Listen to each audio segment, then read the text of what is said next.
And what's your favorite song on the album? Holy cow. That's tough because I really do like the record. Is that on it? Holy cow. Yeah, no, that's after 30 minutes after the end on the CD. No. No, the thing, it's hard because I really like the record a lot. I will agree with some of the reviews that have been out so far, like the wonderful one in Rock Tribune. Yeah. For us, from Belgium. Ben from I've got too many things I've been doing, so you guys will have to forgive me. Yeah. Or Eric, I meant Eric Boyd. Can't remember his last name. He's from over by Amsterdam area. That's another very good review. It's on my page. But what was I talking about? Because I'm, crazy. Your favorite song from Phase 4 from the new album. Yeah. What I have to say is that right now Nick came in with the riff for Nail Biter, and it took me, about as long as it takes for the band to come in to know that was going to be a hit. You know, I mean, the riff is so bouncy and bubbly, and it's beautiful. It is. The riff chords that go into the verse part, it's a fun tune to play. I would have to say, still, that may be my favorite song. Yeah. So, but and that's maybe why it was chosen for the first single from the album. Yeah, right. Well, I knew that. Like I said, within the first 7 to 10 seconds, I heard him play that riff. I was like, "That's the single for our next record." So you also played it already live, Nail Biter. What say the audience from Nail Biter, from the new song, who heard it already live? Sure. Well, I'll tell you what. What was the response? We've been opening our live performances here with our Phase 4 show. We're not afraid to get out there. It's kind of nice to bounce some fresh music off the. We did that on a couple of other tours with Electric Exorcist. We would rotate songs in each night just to see how the response of the audience.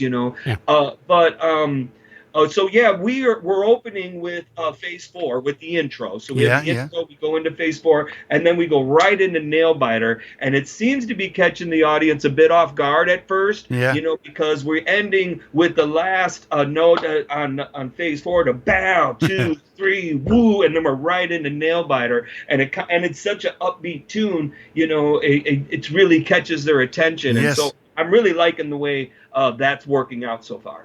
So that's good. And what about live shows for this year?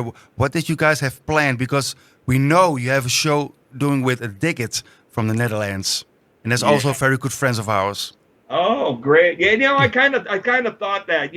I know about you Dutch people. I know.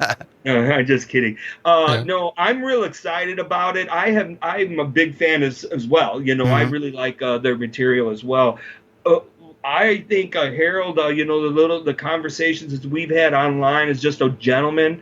I'm sure that comes across, in person, but he's nothing but, has been nice and kind and courteous, and I really appreciate that because this is a crazy business. It is. Yeah. Yeah. So I mean that sincerely when I say that. So I'm really looking forward to that. That's going to be Sacred Dawn's record release. Sacred Dawn. Yeah. Mm-hmm. Yeah. So we're going to open it, and it's at a smaller club in Chicago, but it's great sound, great lights, so it's going to be a good night. As far as anything else with Spillage, September is going to be the release. The record release show we had planned has been kind of fallen apart. Shows out here have been a little bit difficult for original bands. All of the clubs that have sufficient sound or lighting and to be able to handle it, have production fees, and with the extra costs, it puts that much more of a strain on bands, especially if you're going to promote your own type of shows like that. And we did that last year. We thought that maybe things would pick up, things are opening up more after the pandemic.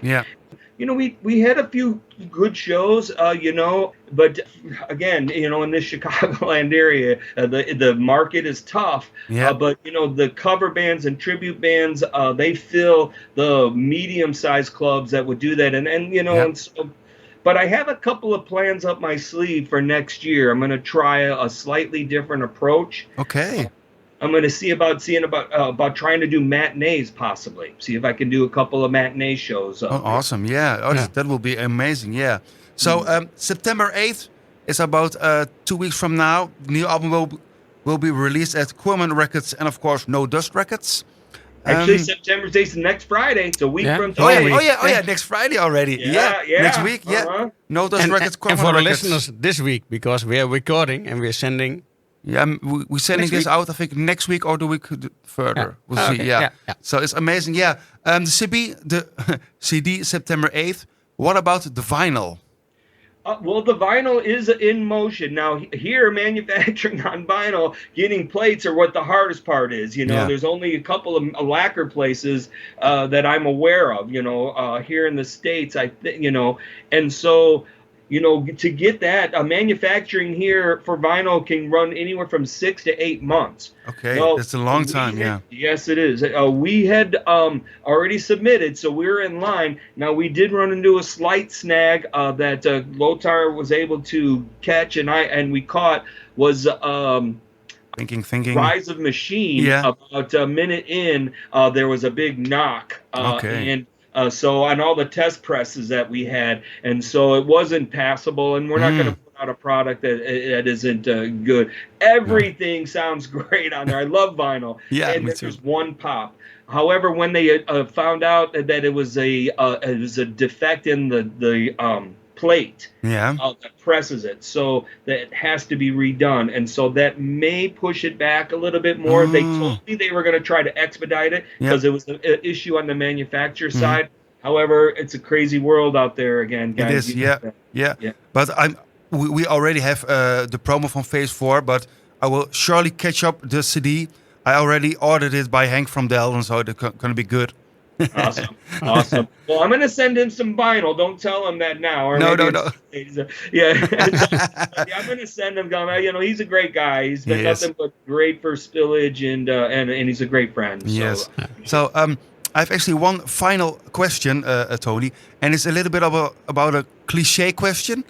And okay. I asked it, I think, also last time. When will Spillage come to the Netherlands? Because we are dying to see you guys live on stage here. I know it costs maybe a lot of money. It's difficult, but is there maybe any chance? Well, we're incredibly open for it. We were supposed to be there a couple years ago. Yeah. We had a number of shows. It was Netherlands and Germany that Hank had put together, and then pandemic hit.